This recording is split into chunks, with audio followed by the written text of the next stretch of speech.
Yes, sir. You know what time it is, yo. It is the free game in the building for the one time. We live in the living color, man. You know, got a special guest in the building, man. For a lot of y'all, man, y'all might know him on social media, Meme King, giving you laughter and everything if you follow him on Instagram or Facebook, man. But probably one of the most humble guys we know, man, and it's a pleasure, an honor to have on Mr. Moss, Kurt Moss. What's happening, man? What's happening? Man, finally got me down here. Yeah, got you on there, man. A lot of stuff been going off camera. We didn't have laughter and stuff about, man. But really, bro, it's about you. We're going to dive into little things like I told you. We got you here, man. You know what I'm saying? Yeah. Shout out to everybody, man, that's been listening, supporting us since day one, man. The whole free game family and all, man. We're going to get at you, man. Like I said, give the humble beginnings of young Kurt all the way up to this. Give your points about, what would you tell up and coming graduates as they embark into the black colleges and universities, because you definitely are alum rapper to the end. You and your lovely wife Mo and everything, man, and friends and family. What's happening? What's happening, Big Moss? You already, like you said, I already know it, man. Look, keep to ourselves, quiet wise, but yeah, man, original from Mobile, moved down to Birmingham, right around like 97, 98. I actually was following my girlfriend at the time, Mo, Monique, graduated from Tuskegee. But as you said, keep it going, my brother. Right. Keep it going, folks. You know how we do, man. You hear it all. Yeah. Man. Back to the point. Yeah. Beat Bob, oh shit. Of course, the co-host in here a little late, y'all. As you see. There we go, yeah. But as you said, man. But you'll see that, been in Birmingham like from 97, 98, wife did move, graduated from Tuskegee, and she was living there, so basically followed behind her and everything. Been here, originally from Mobile, Tuskegee, from 92, 96. Tuskegee. Yeah. Man, you also had the chance, man, to embark. You remember they did this special, a year ago or so, y'all, 2 years ago with the Freak League special. You had an opportunity about that, man. I'm just gonna laugh. Hey, how the college years, man? Yeah, the college years. Like you said, experiencing that. Man, from college life and all that, just got like lifelong friends. Like we got like a little tight crew and all that. We get friends now. Mm-hmm. Have our little group chat and all that. And, best friends. For life. I got a little crew from high school that we still keep in touch. It's tight knit. That's what's up, man. Yeah. That's what's up. But back in them days, now, that was it. Like you in college, man, enjoy it. Cause there you go. Hey, when you get the graduation, it's like welcome to the real world, and that's what I tell my cousin them now. Handle your business, but have fun, enjoy it, and enjoy the experience and all that. So. Cause you went down to your cousin or godson's graduation. My godson, you my cousin too, but my godson, he just graduated. Yes, we try to get him to follow our footsteps to Tuskegee, but he's going to go. But I'm like, hey, he's going to Texas State. Yeah, he's from Houston and all that. So my niece about to start school in the fall. She went to Alabama following behind me and my wife. Yeah, I'm excited about that. Actually, he's in here interning in Homewood and all that stuff. That's what's up. That's what's up, though, man. Hey, I was gonna say, everything. Hey, you gotta make your own route. There you go. Your own way route and all that stuff. It's all good for you. Man, I was growing up, man, in Mobile back in the day versus how you see it today and everything, man. Minus first 48 stuff, as they say, but how do you look at it from a young lad to what you gonna see? Because I know you still got your family down there and stuff, man. Yeah. So West, where I'm from, that's my roots. Mobile. Just I don't know, man. It just we did a lot of stuff. The kids in the 80s, man. It just I don't know, man. I lost the words. What to say though? But we did, basically everybody did about the same stuff they doing, but it's like we still were grounded. I don't know, man. Giving everything else, because like you said, just Mobile. Yeah. I'm trying to see, were you close in age with Mr. Big or not? Because before he passed, some people know. Which I graduated from Murphy in '92. Yeah. Because with him being synonymous down there, everybody knew him from what I'm seeing, man. Yeah. And mostly it's just different. I see that like back then we didn't have social media. Because if you think a lot of stuff we did, and we had folks on that camera, we might have had a camcorder later on back in the day, but like everything we did was on social media, and I don't think we would have made it through, especially at Tuskegee. I don't think we would have made it through.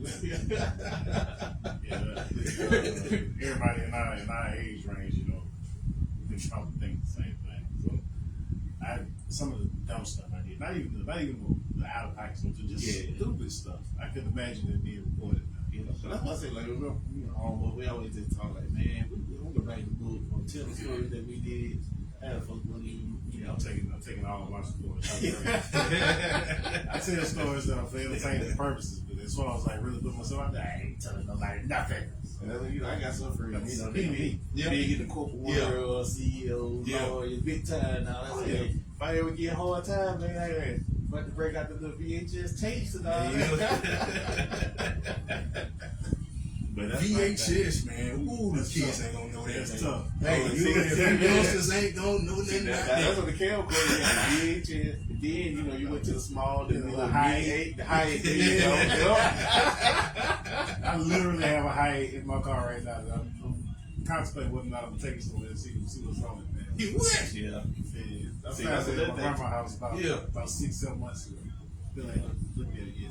That's how you had tapes. I don't know, man. I lost most of that stuff, but I had the camcorder. I could transfer, but then the camcorder broke. Yeah. Like, I'm gonna find one to play the tapes on. And like he said, you don't want to take it to somebody because you don't know what's on it.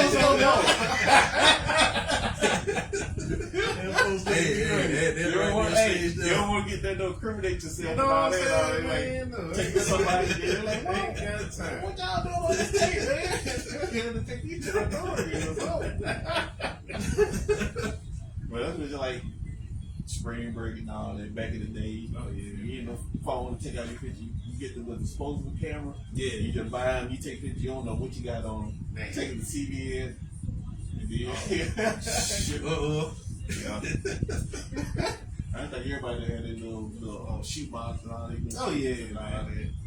See, I think on that big thrust fact, like, man, y'all had fun, man, on that point. That's where I'm getting to on that, man, versus what you see now. And I see how you being an influence on your younger cousins, godsons, and goddaughters and stuff. It's still a lot of fun. Yeah, they just like how you how like your parents or like your uncles and all that. They tell man back in the day you get like, oh, here we go, baby. You had to walk a whole country mile. Now we say the same thing. Like, man, y'all got it made. You can spend like little ski.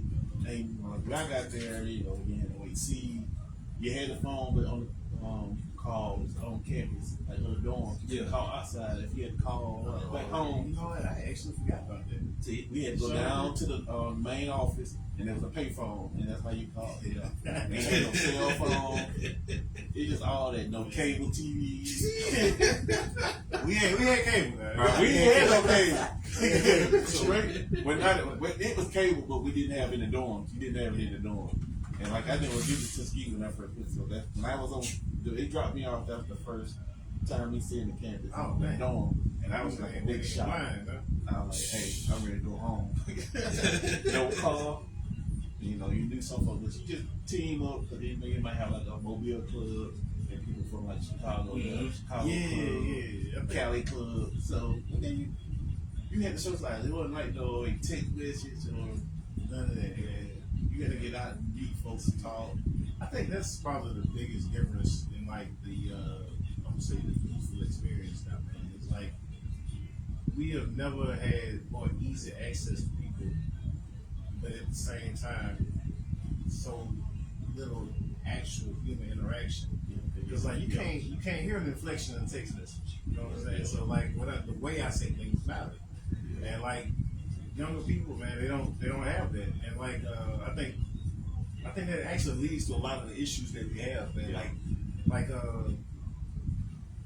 it's not that young guys are inherently more violent than we were when we were young. It's just the escalation is worse. Yeah. Because two things. First off, they never see each other in person. So they're arguing with somebody and it is building and building and building. Yeah. And then like because they don't be around each other nearly as much as we used to, most of them don't know what it feels like to get hit.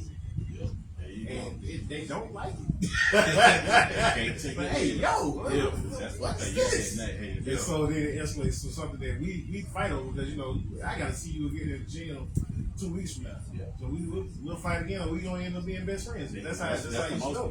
Yep. But now they don't. They kind of skipping that fighting each other phase. They're going straight to popping at each other. Yeah. It's just it's unfortunate, man. I think it's like, and it's the oddest thing about it is like the young men that have like real father figures, real male influences in their lives, they're almost at a disadvantage in some of those situations because their mindset isn't the same as the people around them. Yeah. Mm-hmm. So it's kind of it's that it's the I would call it the yin and yang of it. I grew up like, hey man, you knew my dad and all that stuff. But role models like in the family, uncle, big cousin, whatever, Yeah, I grew up without my actual pops. Yeah. But like there was so many men in my life that set a good example for me and minimum showed me, the right direction. And of course, women in your family as well. Yeah. I think that right there speaks volumes, like you said, and then it looks at how you mold yourself today, man, because we'll get it. That's why I was saying, man, it's going to be interesting to have you on, bro, because humble, stay humble, man, and everything. How you transition from Mobile up here to the ham. Yeah. And seeing everything through the life before transition, You made a pit stop at Ski, and boom, here you are, man. I always think that, like, once you get to know me, I'm like not doing this a little nervous and all that, off the word. But once you get to know me and I get talking, come out my shell and you do stuff like that. There you go. But I heard other folks like, oh, you quiet, you don't say that. And other folks like, he ain't quiet. That's everybody, man. So I don't know what all you guys dove into, but I'd like to ask you this, man. So how was the HBCU experience for you? Like, but for me, it was the mix.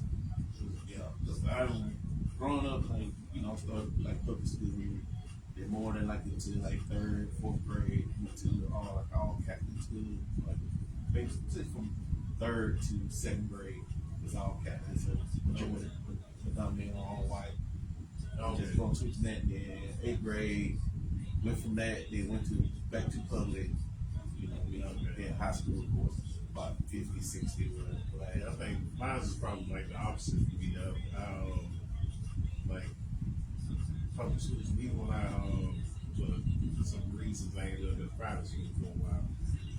It was even private school I ended up going to all black. Yeah. And then I went to Ramsey in Birmingham, which is a magnet school, but it's still like 90% black. Yeah. And so when I graduated, and one of the schools that they accepted me and offered me a little bit of change was Alabama. Okay. And my best friend and my ex, who was my girlfriend at the time, were both going down there. So I was like, why not? So I went down there, and that was just like, I was like, Jesus, there are a lot of white folks down there. It was and I don't want to say it was a culture shock because, like, the community was still a community, like black folks, we still had, pretty nice community down there. But man, it was just like, everywhere. And I ended up making some friends. Like I remember one of the things I remember most about my freshman year was was this Jewish cat. He was in we called it the Jewish frat. Yeah. It was a frat that was like they were probably 99% Jewish. Yeah. And they had beard bottle caps all over their floor. Like their floor was made of beard bottle caps. Yeah. Okay. I still remember that. And they literally threw a party every night.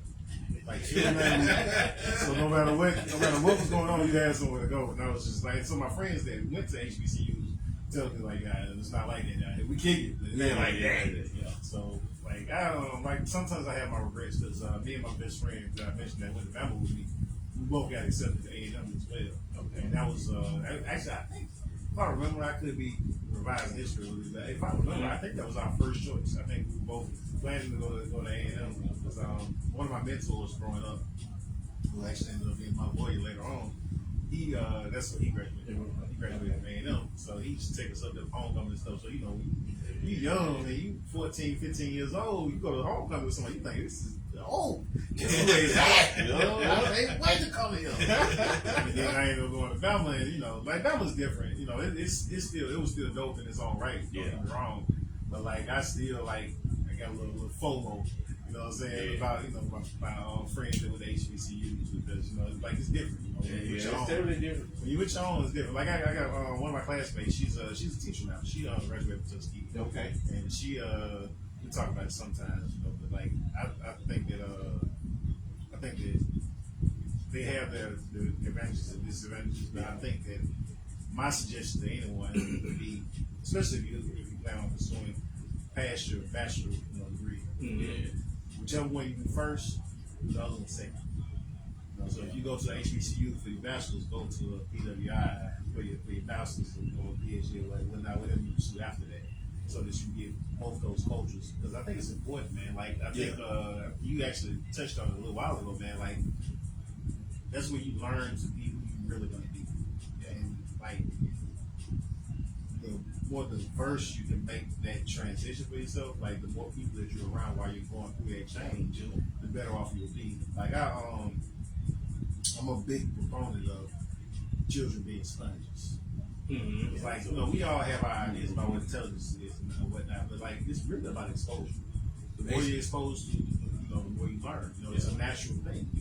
We're still animals. You know what I'm saying? We talk and we have critical senses, but we're still animals. Yeah. So, I think that it's important to expose yourself to different cultures and different things. And like I really like in a perfect world, and I know we're far from that, I would like for there to be like cultural exchange programs that aren't so far-reaching. Like, because it's cool to have somebody that's from Japan come live with you and go to school and whatnot. But I think like we should have like cultural exchange within communities. Like, have an Irish program at your local high school, stuff like that. Yeah. So that people learn these things. Because I think like one of the biggest problems that we have as people, I'm not talking about black people, but like people in general, is that we don't understand enough about each other. Mm-hmm. And that's why there's a lot of misconceptions, misunderstandings, and hatred. People don't like what they don't understand. Yeah. They're scared of it, so I don't like that. You know what I'm saying? They say like, why don't black folks put hot sauce on everything? Simple stuff like that, but the ramifications of it are far stretching, man.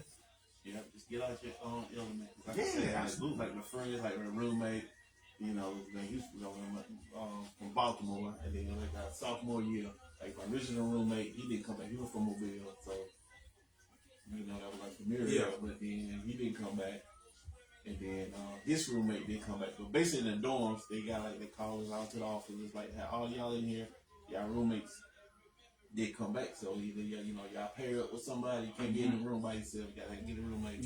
Y'all pair up. So I was already same floor as they. Yeah.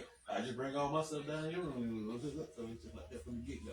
That's what's up. He always said, he looked at me. He's like, man, look at that big old goofy dude. Come down there with your foot light and all that. So, but basically it worked out good because like a lot of everything that he didn't have, I had, and stuff he didn't have. That's beautiful. So that matched up, and then he said this was he knew we was gonna be cool. At the time, I had beer in my refrigerator, And you're looking and all that. I said, you want some? Go ahead, baby. Help yourself. I said, from day one, you knew. Off of this, I can't help but be your friend. But yeah, he's from Baltimore, so it was just like the cultural, like music. They got what they call club music. Yeah. And listen to, I'm like, what is that? And they're like, what kind of club? You know, like, it's different. And then with a homeboy, from Mobile too, we just laughing on it. And we playing like 8-ball and JG, all different. Yeah. So all that little stuff. Back in those days, I know Southern rap was like a culture shock for him. Yeah. Especially then with Miami-based music. Just like like we in the club, like he ain't never do like DJ Magic might drop. Yeah. So you know when they hit, everybody start dropping. So he's like dancing, and all of a sudden everybody start dropping. You're like, what's going on? Why everybody just dropping? Like, man, you got me over here reminiscing. Man, it's just good to have that, man. Yeah, so then we could like I said about the phone, we couldn't call long, but folks could call us. So he'll call, it'd be somebody that, from Baltimore, from his home or his friend, they call it. I answer the phone, and they're like, hey, if it's Sean, then he'll get the phone, and he'll just start laughing. And I said, what they laughing at? They're laughing the way I'm talking, like my southern drawl. Yeah, man. I think, man, the funniest thing about the phones and stuff at Bama was that they had, I can't remember the name of it, it was a phone book. It was basically with white pages. Yeah. Everybody on campus. Yeah. So everybody has your number. Yeah. They know your name. They got your phone number. Yep. And man, like, so, you know how dudes are. Yeah. Dudes be calling folks and stuff. We did that. We just call folks and random. I was so wild for this, man. And, at the time, I told you I went down to my girlfriend at the time was my high school sweetheart. Yeah. And man, that poor girl, I feel so bad for her. I probably need to text her and apologize again. I was down there wild now, man. I really was, man. I look back on like low key shame. But I was young, man. Ain't no better. Yeah. Oh, man.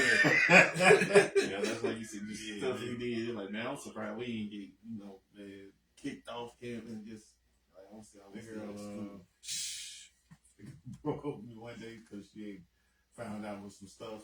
Because, what was it? 8,000 people, 9,000 people, something like that at the time. So, everybody knows what's going on. Yeah. Somebody had dropped a dime on me. I'm up there knocking on the door. Roommate that came out and cussed me out there and everything. I was like, just tell me to come talk to me. I'm so sorry. Oh, man. Wildin', man. I was wildin'. Out of pocket, man. But yeah. That's just like you starting out. That's like freshman year, you couldn't have a car, of course you were door. So you straight, trying to kind of do academics and all that. So, you started being this and all that. And then sophomore you stayed in dorm, and then that's when you with our crew. Then after like junior year, we could move off campus now. And man, that's when I just got a car too. Yeah. Man, I lost my mind, nigga. Like I want that, like, same roommate, and it was like, he had, like you said, hosted. We were staying in a different place, right? Partnering up with another my friend. We stayed in an apartment. Him and the other crew that stayed in the house. But it's like, hey, come pick me up and go to the class. And I said, no problem, I'll do that. We got the same class around the same time. Then, I'm wild as not. I'm like, man, I'm about to drop this class. Look, I ain't got that class no more. We're going to find another ride to go to. Man, bro. So finally, you had to call home and tell this folks, hey, man, y'all got to help me get a car. That is the most college shit. Put an event joke on to get flipped out of school. I can't get the class. Yeah. Listen, man. Like that, man. Oh, my God. Like, college was so much fun. So I'm not going to say I regret it. But man, like I regret the way that I didn't take advantage of the opportunity. Yeah, that's another thing. Yeah, because I was on track to be something special. I think I just squandered it all. Man. I was just this ain't for me. That's like what I mean. Like it took the long ride around. And all that. But yeah, that's it. Yeah, have your fun, but take care. I never had no academic problem. My problem was just like I'm missing class. You be like, I ain't going to class because y'all jumping them out there. You see somebody like, hey man, what we do today? Like we had a pop quiz. Like, oh man. So finally you get too far and he's like, I ain't gonna be able to pass the class. So I'm like, hey, I just dropped it. And when I got messed up here, I dropped below 12 hours. So your financial aid at the minimum you gotta have 12. So I gotta end up getting on academic probation. Yeah, not what financial aid probation, one academic. Yeah, I ain't no flood class, but I was just I can't say that. I was down there. I didn't know, like, I call spade a spade. I was pretty arrogant about school and stuff. And so, like, I really didn't believe that a teacher would fail me on attendance. I didn't believe it. And I remember the argument I had with the teacher about that. Man. She was like, "You need to start coming to class." I was like, "For what?" I was like, I haven't made below 85 with any set you've given me. Why would I need to come to your class? I'm still getting material. Stop bothering me. I literally said that and walked away from them. Man, that lady gave me a incomplete, not an F, an incomplete. And I was just like, I talked to the advisor. What am I supposed to do about this? She was like, look, that's just the F. I don't even know I don't know why she did it. I was like, what does this mean for me? She's like, well, you know what it means. We're going to put you on academic probation because you got 2 of them. I was like, Jesus. Woo-hoo. Yeah, that's why I ended up in the Army because I wasn't finna come back home. See, yeah, that alternate now. That's why I said that's what like my mind like Tuskegee. And, I left for a little bit. My intention was to go back and finish, but then it's like, I won't go back to Mobile. And then my stay in North Carolina. Like, you come to North Carolina, they want to do that. I want to find my own route. That's how they end up in Birmingham. I work here so I can go pay some bills off and get back. Yeah, I'm gonna go back. Yeah, that's what I said. Somebody else happened. I said, I'm gonna go back. And then that's how I got into what I'm doing now. They had a temp job and work with them. Then they was like, look, we got this position open and something that you might want to do. Yeah, man. I've been not man because I don't lie to myself about it no more. I think I was in my mid-30s still, so I'm like, yeah, I'm gonna go back to school. I still say it today, like, hey, go back, like, how much you like? Why you got a couple more credits? Like, hey, I probably do online or something. Probably like did 3 semesters away from graduating. Just to say, I just not. I was like, I know better now. Yeah, I just don't like. I'm not gonna tell a lie that I don't have the time, but I know the sacrifice is not. I don't think it'll be worth the students because it's not gonna help me in my current career. Yeah, and like if I was in something where it was gonna make a change for me in my career, and then it's like. So I said that's what y'all get at, that you give to the audience, like you, Mitch, you know what I'm saying, and you, Moss. What would you give to the youngsters and stuff that might be on that thing that, well, hey, like y'all both said, man, shoot, you had the grades, man. Somebody who might be listening, like, you had the grades, but I lost my focus. And then that time go. Don't take a break because this is nearly impossible to get back. Because what happens is you're gonna start working. You're not gonna normally just be a bum. Yeah. And when you start working, you start making money. You know what you do? You make bills for yourself. Yeah, everyone does. Everybody's saying you're not gonna do it, but everybody does. You make the bills, then you have to pay these bills. Mm-hmm. So the decision to go back and finish school gets harder and harder. Yeah. The more you build up, and the more stuff you have going on. Like for myself, I speak directly for myself. Like when I got back from Iraq, I tried to go back to school. I did, but I wasn't focused. So that's why I decided I need to take a break. I'm not focused on school right now. And I stayed down in Tuscaloosa for a whole another year, I think. And I was just down there kicking it. And when it came time for me when I should have gone back to school, I had already started working. And I was just like, I'll put it off a little bit. I'm gonna stack a little more money. Yeah. And then I got into some other stuff, and I was just like, so let me finish this first, and then I'll go back. Yeah. That's the same thing. Like, if school is your thing, Yeah. Now that's another thing. This is not for everybody. Right. That's what I said. If you're not for, especially like Tuskegee is not cheap. But what happens if you ain't around with it, then you get out. Yeah. You got them student loans to pay back. Oh yeah. Granted, they like you Biden for giving my student loans and all that, but. Hey, that definitely you ain't focused on it, because you want to hear all that did. See, that's the thing. Like you just said, school might not be your thing. But I think for a lot of people, who have, enjoyed the experience, that's the fact, like you're saying, and that's the point. what Mitch bring, what you bring. Yeah. It's just staying focused, core, because man, especially this era, man, it gets a lot more difficult. Yeah. It gets a lot more difficult in the way tuition is steadily wise, Yeah. whether you in state or out of state, man. And you know, I got a little cousin that's going down to Tuskegee, so you know, and everything. You know, he's after him graduating high school, so Yeah. that's why we said, hey, just the influence and the excitement that he has and how he's enthused on what he's going to take from there, man. And all I told him, but see, he already started working since he been in high school, so I think that's also a thing that also adds to him to where, you know, the focus, I can manage school and work, you know, and that, you know what I'm saying, as opposed to, man, you see all these women, if you didn't came from the hood, or you see all these fellas, and you know, it's there, partying and everything, man. And then, boy, as you said, time to be grown up, because as mom and daddy always say, man, don't rush it. And here we are. Yeah, man. Bills do not care about nothing. One of the things that I wish that our people did more was give our kids a little more time before we make them be grown. Yeah.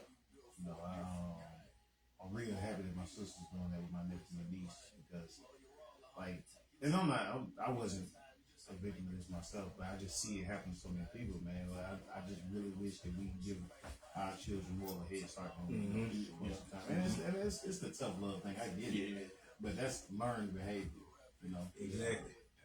Like, matter of fact, to be honest, man, I just wish people in general did more what we used to do way back in the day, where it was multiple generations in the household and stuff like that. Yeah. It helps. You know what I'm saying? And because, like, I see people, raising kids basically by themselves. It's like, it's tough. It literally is. It literally is. You barely got education yourself, and you suddenly got a baby. Now you having to raise a little boy or a little girl by yourself on, you know, making $11,000. You know, Support, you know, brown mama, cousin. And that's the kind of thing like opportunity, you know, my opportunity, you know, relocate back home. You know, I've been in Birmingham 28 years, longer than I lived in Mobile. And the opportunity to get back home, and, you know, and then like that family support. It makes a difference when you're back home. It's just like my situation went to school wise, you know, I want to do my own thing. I had a chance, you know, I could have went back home, focused, and then could have got back, you know, back to ski and all that. But I want to do my own thing. Yeah, I get it, man. Listen, I promise you, I won't regret it. Like, if I didn't do what I did, like, I wouldn't have met my wife. Exactly. All the friends from the ski that we all tight now. And, you know, lifelong experience. So really, it's really a win-win on it, but it just goes to show you, like you said, it's not bickering and everything you see nowadays. Is y'all alluded to, fellas, on that point there, man. But then I say, like, for you, bro, like, how you look at it and trying to hire new guys, because now that you're in a blessed position and looking at it like a young lad, if they want to work. At the work habit, and that's kind of like look at it. Like, no matter what you do, for you, take pride in these what you positions do and take it serious. Like, my thing is, you don't want to be here, they're gonna force you to be here. They'll find somebody else. Yeah. You know, you're gonna do it. Yeah. Take it, you know, professional wise. So they just like, you know, like my focus was, hey, I got whatever I need to get it done. You know, play around with it. Just like that, focus with some folks. Yeah. And that's another thing I got to step back. So I can't expect somebody to do exactly what I would do. Yeah, that is tough. There we go. One of the things that I had to learn, you know, in being in any type of leadership role, not just what I currently do, is you have to actively, you can't just think about it, you have to actively not project yourself on people. You know, and because like when I was back at the laundry I was at, I know my whole thing was we have built-in free time into all the positions, right? Yeah. So what I used to do is I go knock everything out early so I can bullshit the rest of the night. That was my plan. I'm gonna knock it out so I can go play. And yeah, so but the guys that would come in bullshitting, and they'd be scrambling later, and I'm just like, hey man, you messing up my plan because we're supposed to be working together. Yeah. Knock this shit out. So we, That's what I said. Yeah, stay on it. Like at the time, and let's see what year it is. Statute of limitations can't hit me. But we were working, doing a particular job at a particular place. Yeah. And when we would finish our work for the day, because it was a set amount of work, our supervisor at the time, he clocked us out at the end of the night. Yeah. Then everyone knew this. Right. He's still hey man, let's knock this shit out. I got something I need to go do. Yeah. So, you get everybody together, you get them on the same page. Like, look, he's clocking us out. You ain't got to stay up here. Knock this shit out, so let's go. So we get done maybe 4 hours in, and we gone. We had, and this lets you know how long it was. So we had to break. Shooting pool, Yeah, you went way back on that one. Yeah. One little hater messed it all up and snitched on the supervisor, man, because he was mad about something. I was so mad at him. I'd break. Like, I believe that. Like, go fight him and, like, just think about it. Yeah, man, like, so my whole thing about those, like, all the fluff and everything aside, man, it's just like, when I look at potential leaders, the things that I look for is how do they show up? Because, like, everybody can talk a good talk. You know what I'm saying? But you gotta be able to walk it, man. Because people see through you really quick, man. So if like there are people that I got some people in some of my spots that are they're real loud, and if you are even saying the right things about loud, but they don't do nothing. Yeah. And so those are the ones that people come to me, man. Hey, Mr. Mitch, such and such, man. They blah blah blah blah blah. And I'm just like, hey, look, I tell them all the time because all I can do is put people in a position. Y'all actually vote these folks into these positions. So I can only do so much. And I tell people all the time, don't complain about the crown. You ain't gonna pick it up and put it on yourself. Because that thing heavy now. Yeah. You know what I'm saying? Don't you lick it in, bro. We work together and all that. And before you got like in the management and all that, but it's like when I saw that, it wasn't like really no management over it. It was just like, hey, here's the work, y'all get it done. And everybody knew. My main thing is you shouldn't have to have nobody over your bag and all that telling you that you already know what you need to do. But you got folks here. I try to lead by like an example. Like, I'm not gonna tell you to do something or ask you to do something that I hadn't already done or still doing. Exactly. I don't understand people that don't understand that. It's like all of this, man. Everything, every part of our lives can all be so simple. Yeah. And we complicate these things by posturing and all these different things, man. I always tell them, like, do what you're supposed to do. You won't have nobody looking at you. Because they already know if I get him this sound, he's going to get it. People, I don't know why people don't understand that, man. You see, that's what I say. They won't bother you. I got this one guy, he's like amazing work. Terrible attendance. And people get mad at me because, like, man, I can't believe they let him get away with that. I was like, I can. I know why they don't bother him by coming in 5-10 minutes late. Because when he get here, he pass all y'all. Yeah. So, I mean, what you want me to do? You want me to go tell him to fire him to make you feel better? Yeah. Leave me alone. Leave me alone. Start working like him. You can come in late too. So that's like, I'm just saying, bro. So like I listen, man. I love my people. You know what I'm saying? I love what I do for them. Like I genuinely, I know that I'm helping people. But some days, man, the things that people complain to me about, man, I just be in like I don't want to say I be in shock. Yeah. But man, I just like there's so many more important things like this. Yeah. If that's what you want to complain to me about. Like I got in one of my spots. Excuse me. There's a particular supervisor. She's an asshole. Don't get me wrong. She really is. But the stuff they complain about her doing is just like, it's kind of her job. Yeah. She was telling me to go back to my workstation. What do you mean?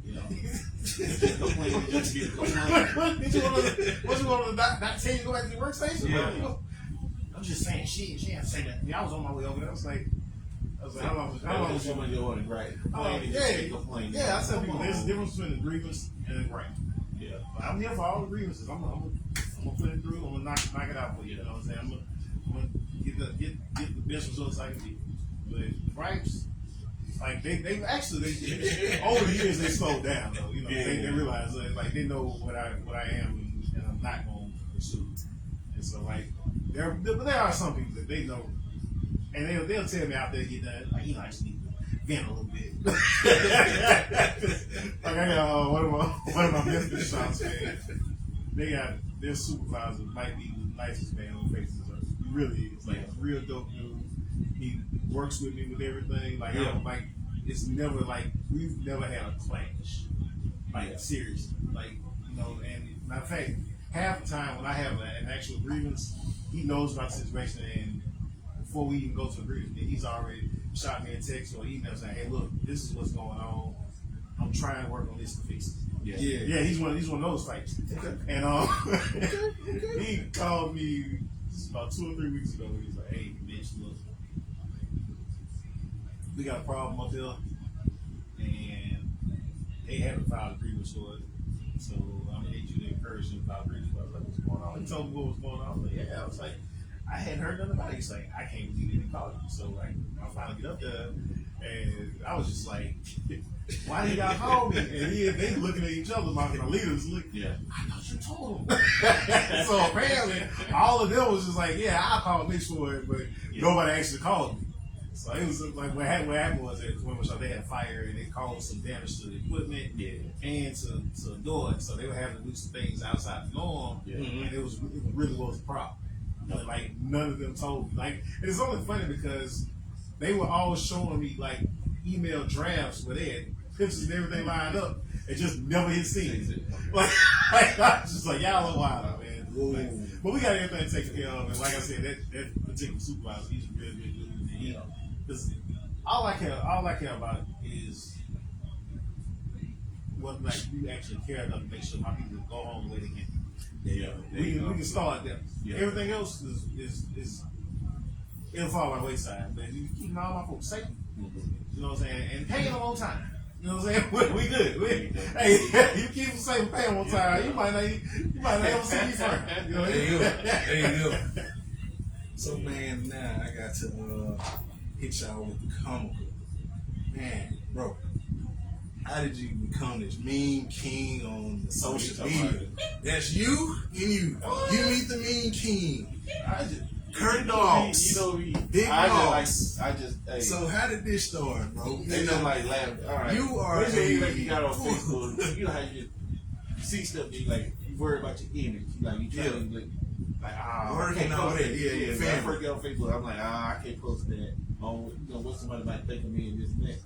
That just got to the point where like I'm just having fun, like laughing, might not get my sense of humor, but this is just me. So if you don't like it, all you gotta comment on it. You can unfollow me, unfriend me, whatever. Just move along. You ain't got to say nothing. So I just stopped. I started posting what I like, so I saw what funny. Folks start getting wild, and folks be like, "Man, the stuff you posted is wild and all that." Exactly. And I get it. I had some folks, "Man, you ain't worried about what you do." I'm like, position I'm in, and who we're working for, like, they ain't not looking at that. Now, granted, if you're working with someone, you don't want to project that type of image, or you cautious what you post. That's all fine and dandy. But for me, I just, I like to have fun. So if I'm on somebody's page, I don't agree with what they posted or whatever, I ain't got to comment or say something. I just move on and go on. That in itself says a lot, man. Like, why everybody got to comment on everything? It has something to your opinion. Like I got friends that see the world completely different than I do, and I just leave it alone. I don't say nothing to it. They be saying stupid stuff. I just don't say stupid. It's what it is. How what this world is now. I might shoot my teeth. Hey man, people know I know you. Stop embarrassing me. But yeah, man, like I just, but as far as me, if it makes me laugh, I'm probably gonna post it. Yeah. And that's why I say that's about it. And that's what I found out a lot. It's like, I was like, man, I can't post that. Somebody might judge. I'm worried about somebody going to judge. I used to be that way. I was like, then I started posting it. Then you start seeing how many folks commenting on it. Like, wait a minute now. So I said, you like, got something doing. Yeah. So you like a lot of folks. They might not post it on their page. Their page might not have nothing on there. crazy wise, but they'll be all on your page, commenting on. So that's all I say. Hey, find somebody find enjoyment, they laugh, make their day go by faster. Hey, all my. I ain't never really had no confidence in what they call social media. I got you. It's all in fun. I make jokes about myself, or include. I'm not just picking on one particular group or gender and all that. If it's funny, it's just funny. Yeah. So that actually brings me something. I was going to just do this, but like my New Year's resolution for next year, I've already decided nothing but sports beef all next year. Like I am.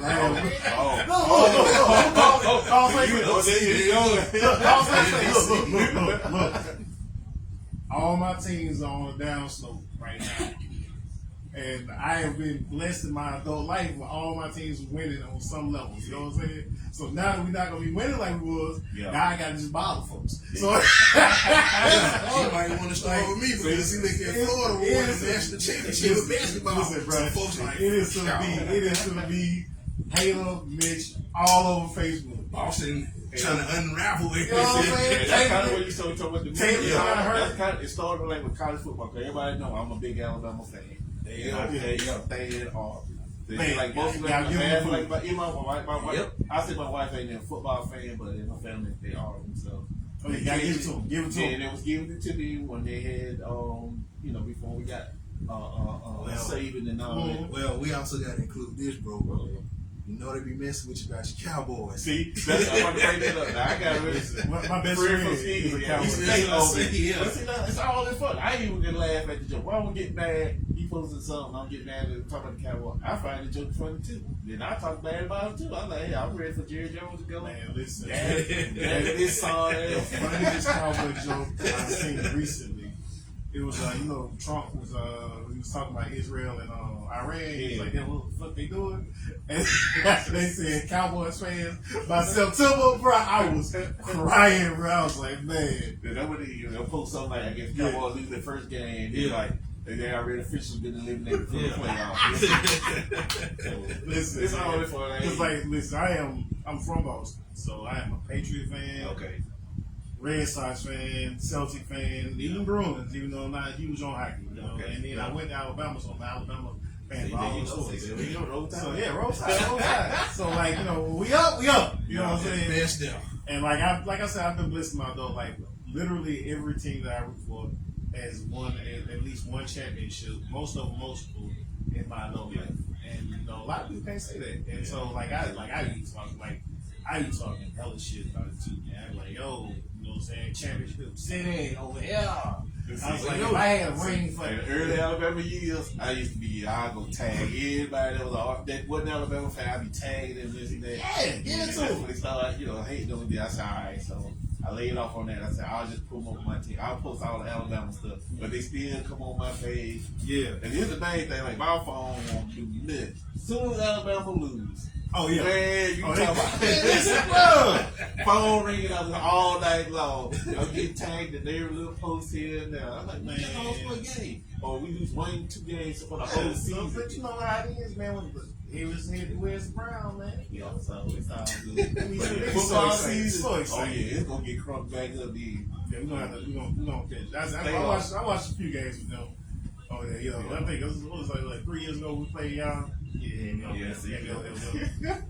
Yeah. If we had lost that game, I was gonna slash his tires. He didn't even know it. I was just gonna had to lose them. But yeah, that's the fun. That's why I said I can't wait for football. I think on that, y'all gonna have to deal with it because shoot, it's the thing like question mark for us Alabama, man. I mean, the talent's still there. We know just quarterback wise. Yeah, it's a question mark. Yeah, I know the talent's still there. Like even last year, like if we had been more disciplined, it was talent wise. I think we probably around second half of the top 10 as far as talent on the roster. But we just some of it was coaching decisions, but most of it was just discipline. Like our players were not playing discipline. It makes sense. There's no way you can explain how they lost that Oklahoma game. No discipline. None whatsoever. Vanderbilt is in that game too. It's like how y'all come back high off Georgia. It was absolutely Malachi. out there losing his damn mind. Yeah. Oh yeah. By himself, he lost his game. Yeah.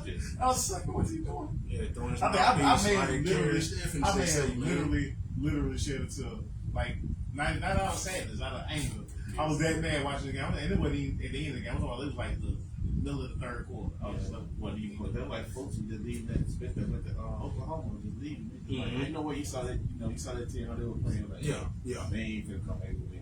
It's over. It's like they can see one it. game and Like, get you out of the playoffs. like, and it's funny because like the offensive coordinator just I don't know why the head coach didn't take play calling away from him because I saw the way he called plays when he was watching, and he was calling his own plays with them. I don't know why he didn't do that down there, but you know. You think it's the adjustment because of coming to the SEC? I think it was like it's a lot. You following the man, you know what I'm saying? Yeah. Who and you know what I'm saying?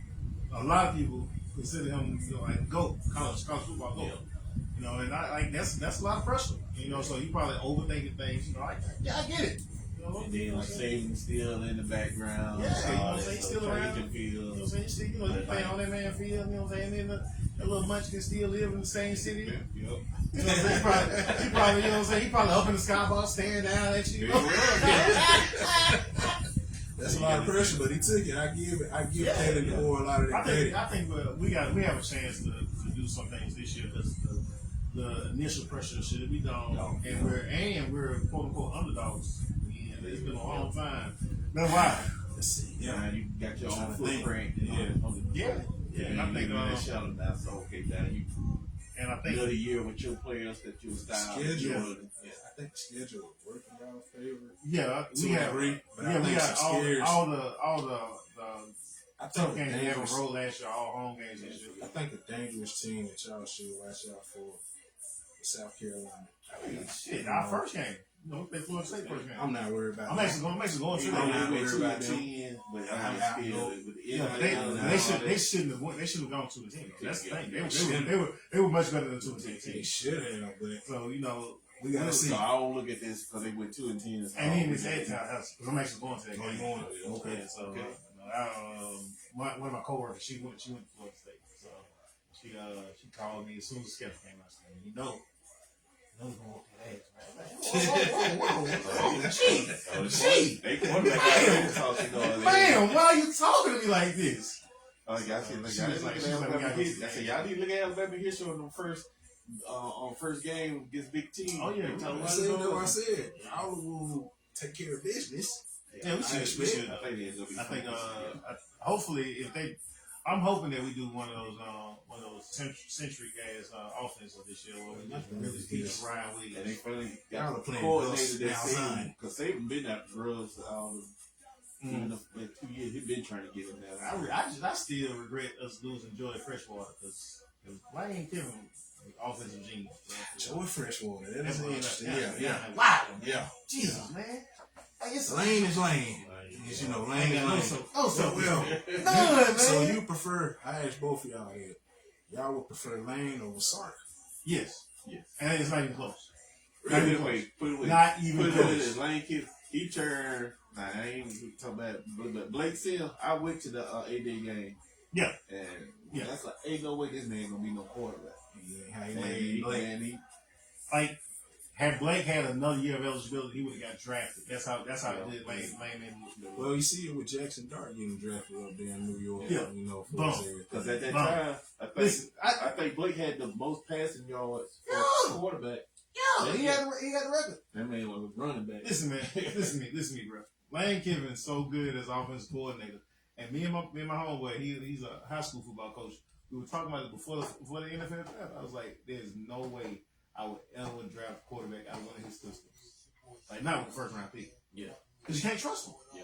Because you watch the offense. If you ever watched Lane Kiffin offense, how open people be. Yeah. Like, shit really don't make no sense. Yeah. Like, I still remember, I can't remember, was it the Sugar Bowl? I think it was the Sugar Bowl. Where he just, man, he had OJ Mayo looking like the best shit since sliced bread. I still remember a particular play. I don't remember the particulars of the play itself, but I remember how amazed I was at this tight end screen that he ran out of the pistol. Yeah. Like shit was crazy. Like I was all I was thinking when I was watching this in my head was like, how the fuck you defend that? That year when Amari Cooper went off, I think that was the Blake. You He know- drove a play. you Time he know. hiked the ball. Lane Kiffin was doing like Listen, bro. he already. You know we are trying to throw the ball to Amari Cooper. And He's still wide open? Wide open. Bro, that Let's makes look back at you no see the highlights. sense. I mean, No. wide open. So that's Like why- before the play yeah. developed, saying he come off the line. Lane already knew he had his hands up for takedown. And it's like So that's why I said that. he don't give his quarterbacks Embarrassing. like that. You know what I'm saying, the audibles and shit. Mhm. Nah, like these be the play they came out with. Yep. And like as soon as they see the defense they in, they in a cover 3. Oh yeah, he got Bill. He already. Disrespect. Now he beat his worst own enemy because when we lost Ohio State that first semifinal playoff game. Cause we were killing Ohio State Oh, yeah. the first half, and then the second half it was just like all we had to do was just run the ball, and that's when it was like, But he was gone. Lane was already gone. Yeah. That's why we lost the game. Because that was my fact. Was it? no, that was It was Sark already. I'm trying to see if Sark was already there. Nah, Sark was there, But no, I'm saying, but Lane didn't call that game. No. He was still on our our payroll, but he didn't call that game. Gotcha. And like if you watch the way we were passing the ball, the way we were passing, not how much, just the way we were passing the ball, you can tell. Cause that was like going into halftime. It was like to be like beef because I was like on Twitter, everybody this game over with, this and that, and then that was Blake through an interception. Mm-hmm. And I was like, why are we throwing? You had Henry back all, run the ball. You right down And on then- the goal line. What was that safety's name? I can't remember his name. He was an All-American. He was nice. What was it? Is Jack? No, this because Eddie was still playing corner then. Okay. It was. I can't remember his name. He was the kid. He was out of Louisiana, and his mama didn't want him to come out. Oh yeah. I can't think. But he played. I know who you're talking about. I can't think of his this name. motherfucker missed 4 plays on defense. 3 of those 4 plays, Zeke ran for a touchdown. You can't make this shit up, man. You can tell it still bothers me. Well, how long was it? Like 10 years ago? Maybe longer? I don't think that like I said, you all look at the national journals and all that with sports, reporters. Like this game, we were killing Ohio State. Had no business losing that game. But you saw how you switched back when that year when Henry won the Heisman Trophy. Mm-hmm. It was just run. But they were saving lead, as you said, on that because they're making the final call. That's what it made. But that's what I tell people all the time, man. It's when you're on the sidelines, that shit's way different than people think it is. Yeah. Like halftime, head coaches don't actually know what the play call is until the ball's already hiked. Yeah. Like a lot of people don't realize that. Like what the fuck y'all doing? Yeah, that's another thing in the NIL. Some folks like it, some folks hate it. I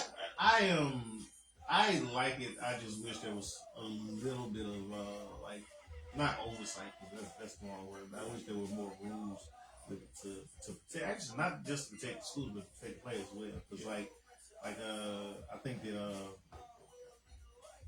it's really easy to get like, oh, y'all gonna pay me $2 million? Yeah, I'm gonna come down. But it doesn't.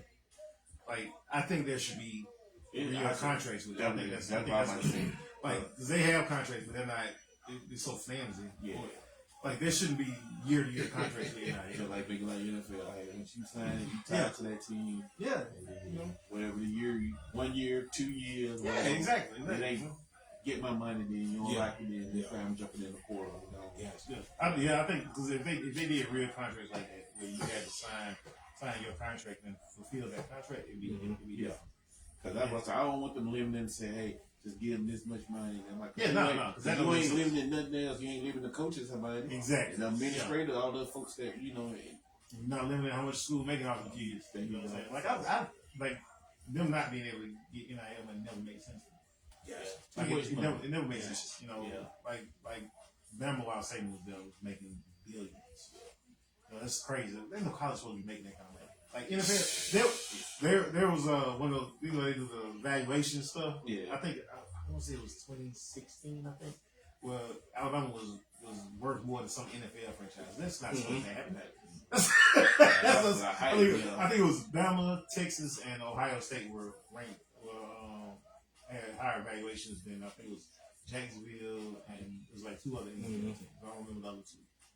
That was like, hey, it's just too much money. And like, if you're gonna limit the players' money and this and that, then you need to limit everybody. And I guarantee if you tell the coach you can't make no more than $1 million, a lot of them ain't gonna be coaching in college. They be in the pros. Yeah, exactly. Yeah, that's like but just put in more rules, like you said, based on our contract. So, player you sign in, you got to honor that before you can say how. I wish that they do away with salary caps. Honestly, like salary caps. The funniest thing about salary caps is like it hurts players, but it's actually not for the players. Yeah. It's because they know some people can't control themselves. The owners, like Jerry Jones. Yeah, That was what's happening. Not good Cowboys league. Well, at least on paper, not good Cowboys league. Especially he be signing everybody. Yeah, he be signing everybody. And then what if I said about Jerry Jones? I said, why do you want? He ain't gonna change because why? Cowboys still draw that attention. I said, until he got like half-field stadium, folks ain't paying no money. And he ain't playing no prime time. He be still doing things or do something else. You bought a team for I think what was it, $66 million, something like that. Yeah. And now you got literally the highest grossing and the highest value of any sports franchise. Yeah. Like, why would you change that? Yeah. Yeah, of course you want to win. But winning, making money when you lose it. Winning is relative because he's still winning. He just ain't winning football games. Yeah, he winning financially, and that's why. Because one of the teams that they do make changes on all that because they losing. Yeah, they turn on half-field stadium and they ain't making no money. Yeah, all right, he ain't going. Like, I don't even know who our coach is. And on that note, you know what I'm talking about? Like, yeah, that's tough, man. It's tough. But definitely, man, bro. Appreciate you being known. All right, man. You know what I'm saying? You know, little nerves and all that. You good? That's nice to meet you. Nice to meet you. Anybody you want to say, give me your social media so they can follow the comment and everything, man. Give everybody. Things is Facebook, Kurt Moss. So you should be able to find me on that. Instagram, it should be Big Moss. Okay. All right. Go follow you. Yeah. So y'all hear that, man. Follow the man there, man. Get the insight. Get laughter to your day, man. Because he be on it, man. That's what it's about, man. Lil, what's it? Is it? Yeah, Lil, love, laugh, whatever. How you want to put it. That's all it's about it. Just have fun. Man, we appreciate you, bro. One time, man. You know, for us, we out. Oh, yeah. Before I do it, get this shirt here from a partner line, locally hated, Trap Star. One love.